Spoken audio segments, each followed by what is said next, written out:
Hi, I'm Dan Wells, and I write horror, fantasy, and science fiction, and I talk about games on the internet.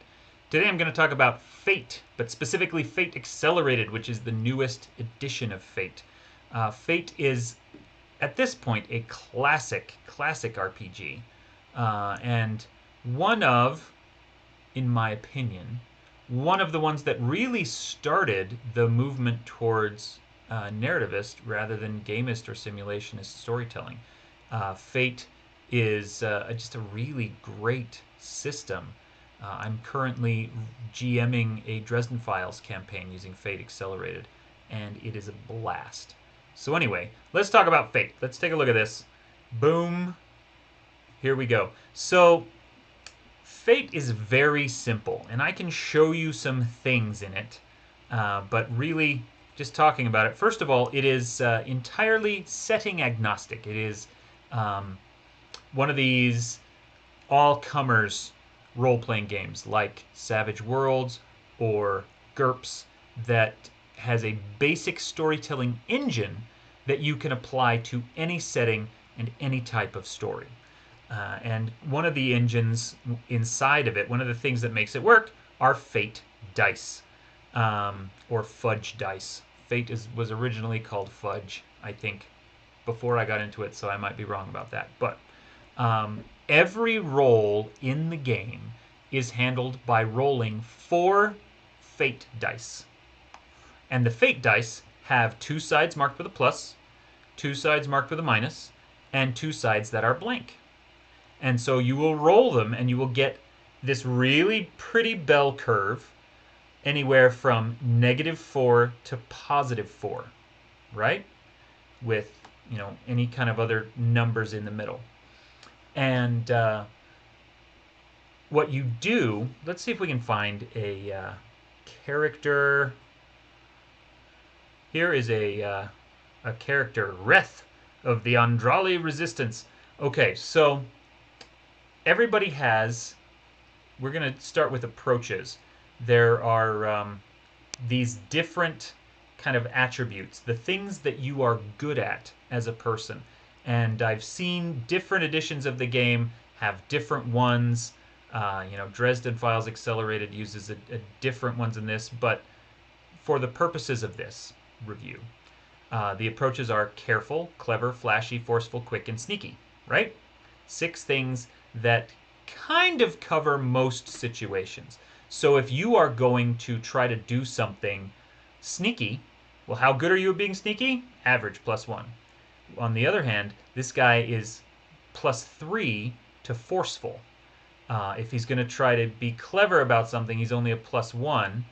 But if he's going to be careful about it, he's +2. So anyway, you've got these numbers, and they're anyway from 0 to 3. So what you will say is, I am going to try to sneak around the whatever.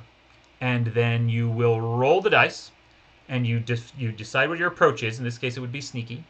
And so you roll the 4 dice, and you add your +1 for your approach, and then whatever you get determines, your level of success. The game master will say, well, you need to be fair at this, or mediocre at this. You need to get a +2. And then you'll roll, and if you get a +2 with your die roll plus the approach, then yeah, you succeeded. And there's different kinds of rolls, I should explain, but I'll get to that in a minute, because I wanted to set up how the dice and how the approaches work first. Okay? And now we're going to talk about aspects. So, every character has a number of aspects. And one of them is called the high concept. This guy's high concept is Sun Caller of the Andral Desert. So clearly this is some kind of fantasy character in, a secondary world, deserty kind of thing. And they are some kind of magic user, whatever a Sun Caller is. Their trouble is steel assassins want me dead. And other aspects, my Kung Fu is the strongest, crush on Ovasa, I can learn from Serio's experience. Okay? So we've got some aspects that just relate to who he is as a person, some aspects relating to relationships with non-player factions, with other player characters, and those all fit in. And those aspects can be anything. There is not a list in this or any book of approved aspects. There's just, I want to, this is who I am, and this is what's important or interesting about me, and that's all they are. So then when you're doing something, everyone starts every session of play with a certain number of fate points. And when you want to invoke an aspect, you spend a fate point, and then you're better at it. Okay, you get to add +2 to your roll. So for example, this one here, Sun Caller of the Andral Desert.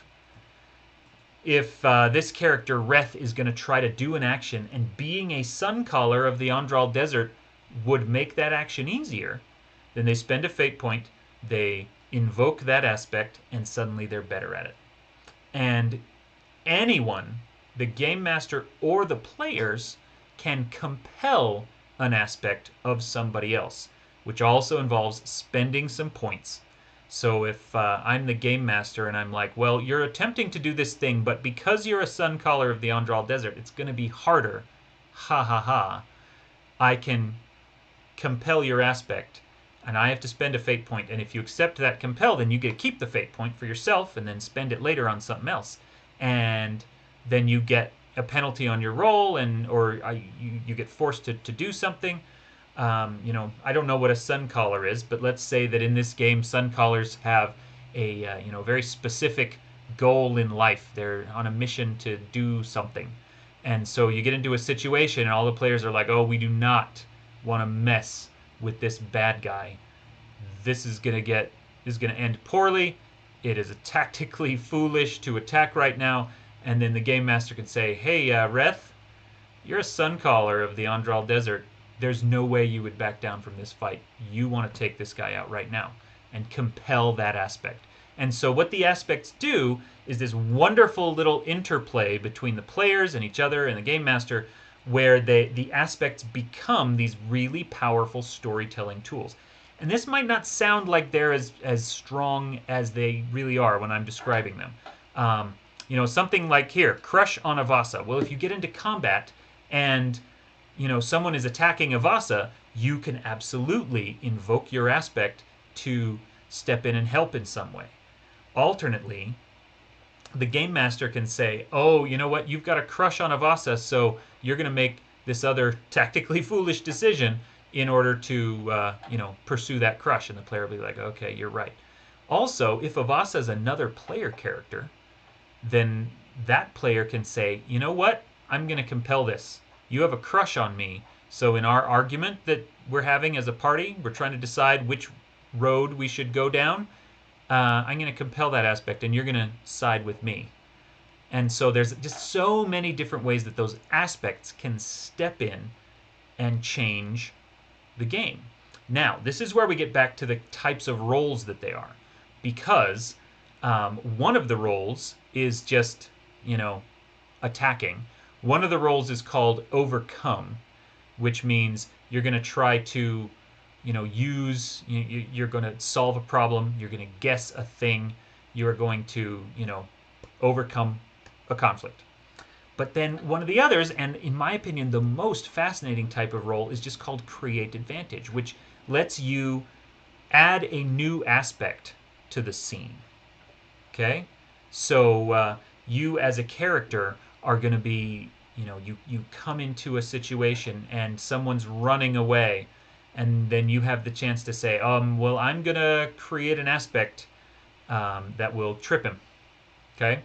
And then you're just adding a new aspect to the scene that other players can invoke or compel as needed in order to accomplish what they want to get.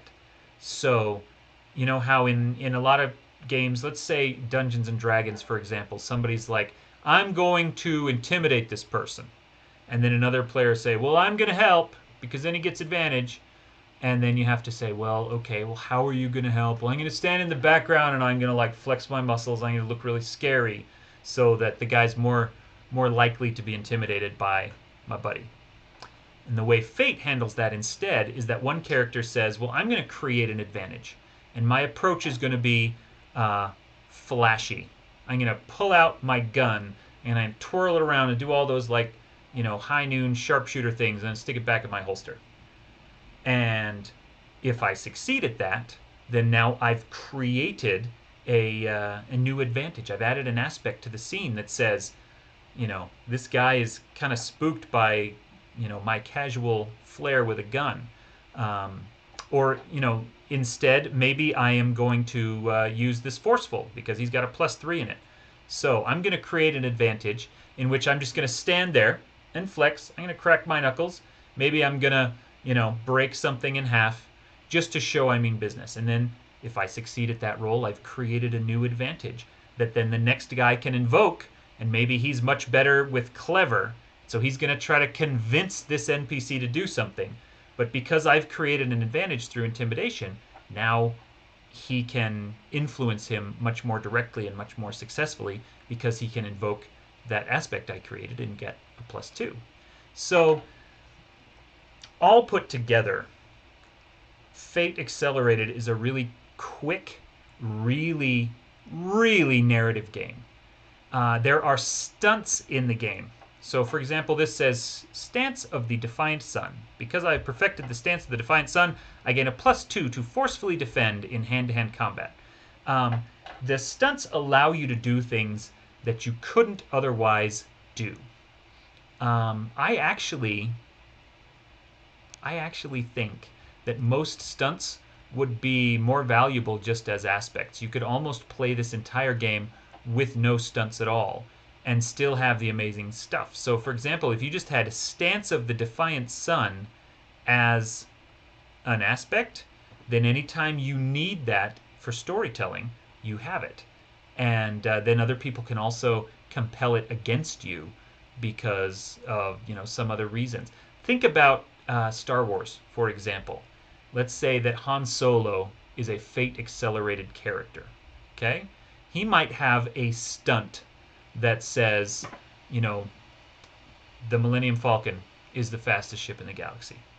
And it allows him, he can use that stunt once or twice a game, however the rules are designed, to outrun another ship and go really fast. But if he had that as an aspect instead, the Millennium Falcon, just as an aspect, then that's the kind of thing that he could invoke when he needs to be fast or when he needs to outmaneuver somebody. But it's also something that the GM could compel against him, like happens all through Empire Strikes Back. It's time to make the jump to lightspeed. Okay, well, I'm gonna compel your Millennium Falcon against you. It doesn't work. You get a fate point, but you're stuck and you can't make the jump to lightspeed. So anyway, the stunts are valuable. The aspects are incredible.